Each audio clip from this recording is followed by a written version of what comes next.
Hi guys, magandang hapon sa inyong lahat. So today, sagutin natin yung mga tanong. Bakit daw wala na tayong upload since 1 month? So ngayon nga, kasi nga nasira yung cellphone natin guys, na pang-vlog natin at pang-edit natin. Nasira yung LCD niya. So ngayon guys, ayusin natin. Samahan nyo kung palitan siya ng LCD. So sabi nga, dapat alam natin yung mga bagay-bagay sa mga ginagawa natin. Kaya nang simple yung pagkapalit ng LCD. Samahan nyo ako guys. Let's go.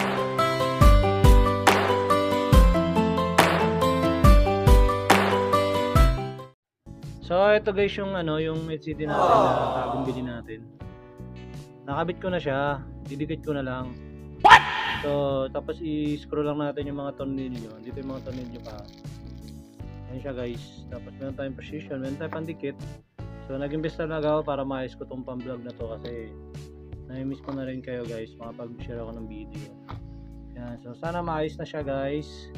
Para peace. So ito pinakauna natin gagawin ang T7000 idikit yung LCD dito sa board, naka-board niya. So idikit na natin.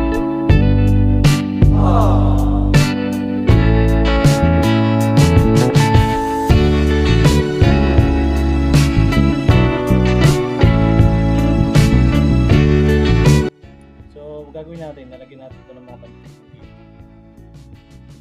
para hindi siya dapat ka dito, sensitive ka dito kasi hindi pwede siyang makahatak. Sisira yung chips. Dahil yung chip na ito, napakadali na masira. So, ito guys, nakabit ko na yung mga cover niya sa baba. Tapos ito, ikakabit ko dito sa taas.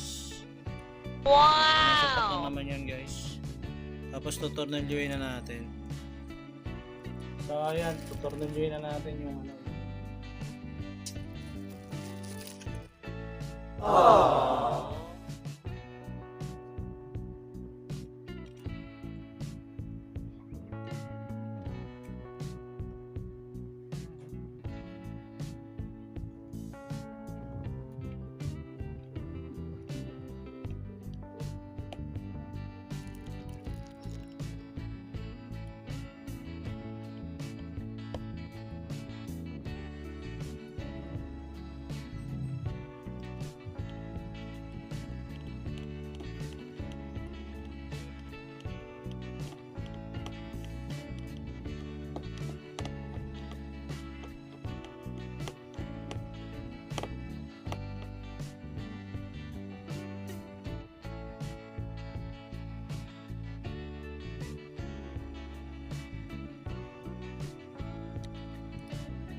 yan, nakapitan natin yung isang cover. Ito naman yung isang cover naman. Ito naman. So, yun. Sana all. Yung cover niya. Almost done naman siya nag-charge pero lobat na lobat. Kaya hindi natin siya mapa-open pa. So, hopefully mag-charge na siya na maayos tapos ma-open na natin. Na-drain talaga yung battery na ito. Alright, maraming salamat guys. Update ko kayo mamaya. Peace.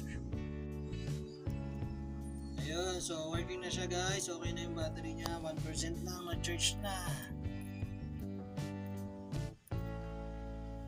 1% na. Hopefully magamit na natin siya mamaya. Alright, so yun mga paps. Tapos na natin ayusin yung pang-vlog natin na phone. Which is yung Samsung natin. Pinadala natin ng LCD. So hopefully makapag-vlog na tayo ulit. Salamat na marami para sa pag-tune nyo sa video natin. Sa support nyo sa ating YouTube channel. Sa Lopab. So abangan nyo yung mga bago natin video na i-upload. So maraming salamat para sa inyong walang sawang suporta. Kung meron kayong mga tanong, ideas, addition, please comment below. Muli, so this is Lopab. Nagsasabi na it doesn't matter how slow you go as long as you don't stop. So continue lang. Peace. Bye-bye.